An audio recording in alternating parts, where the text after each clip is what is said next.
Hi, I'm Bob with Tippmann Industrial Products, and I'm going to talk to you about the gear rack upgrade today. We've made a couple of changes, and they'll work on your machine as long as the serial number is over 2,300. The changes that we've made, on the old machine, the rack stopped at the top with a metal washer and a metal stop. We now have a rubber washer with a rubber stop at the bottom. We've also changed how the gear rack mates with the AR-10 gear. These changes will ensure long life of your gear rack.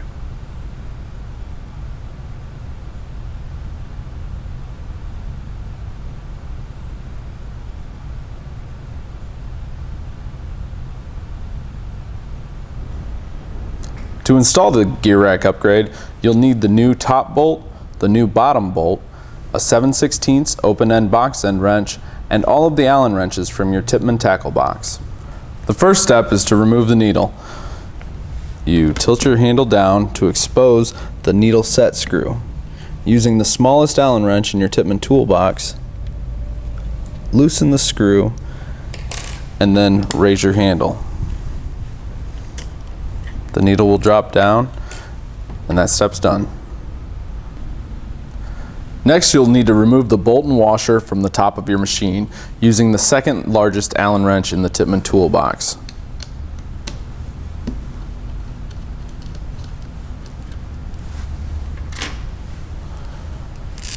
You'll need the new bolt, new washer, and new rubber washer with spacer.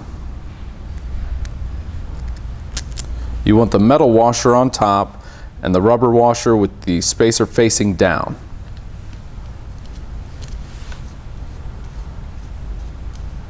Before you tighten it, there are flats on each washer, and you'll want to align those with the edge of the machine so that the handle can come in and out easily.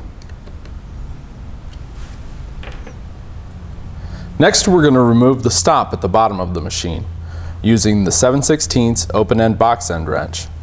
Loosen the stop nut at the bottom of the machine and then remove the bolt by hand.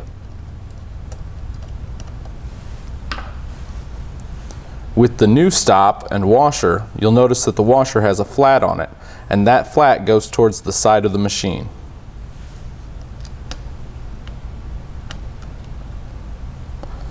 You'll want to make sure that the rubber stop is hand tight.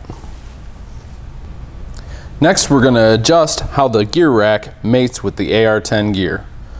The first step is to remove the rack keeper. You loosen this bolt and let the rack keeper slide out of the way. Next, you'll want to remove the gear rack. As you're pulling the handle down, you slide the gear rack out of the machine. Okay, a little explanation of what we're trying to do here. Right now, the machine was lined up to match up with the AR-10 gear after the 13th tooth, okay? And that's counting from the center, 12, 13. And what we're gonna do is make it so that they mesh this way, between the 12th and the 13th tooth. And that makes it so that when you rotate the machine up, you have better engagement of the gear teeth there, and you're less likely to break a tooth. I'd recommend that you mark the 12th and the 13th tooth. That way, when we're replacing the gear rack in the machine, it's very easy to tell if you have the last tooth of the AR-10 in the right slot. Okay, we're now ready to reinstall the gear rack. You'll want to lower the stitching handle, take your gear rack, and start it in the teeth of the AR-10 gear. Then slowly lift your handle up and it'll pull the gear rack up into the machine. You'll then want to make sure that the bottom tooth of the AR-10 gear is in between the 12th and 13th tooth on your gear rack. Once you've reinstalled the gear rack, the bottom timing has come out of adjustment. To check the timing on the bottom, you'll want your handle in the up position and look behind the shuttle. There's a dull gray piece of metal called the shuttle driver that pushes your shuttle back and forth as you're sewing. The shuttle driver has two tines. The longer of the two tines needs to be at top dead center or at 12 o'clock when the handle is in the up position. If it's out of time, lower your handle so that the gear rack can come away from the gear on the bottom shaft and you're able to spin it freely. Make your adjustments to the bottom shaft, re-engage the gear, and put the rack keeper in place so that it doesn't lose it. Raise your handle and then check to make sure that you got timing right.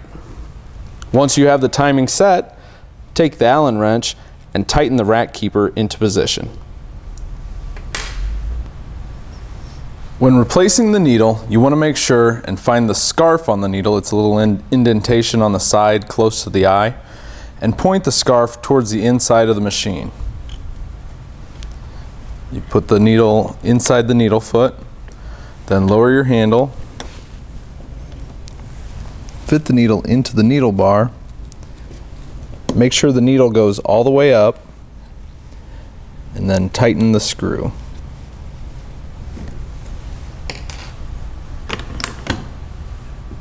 Okay, once you've done that, then simply replace the dust cover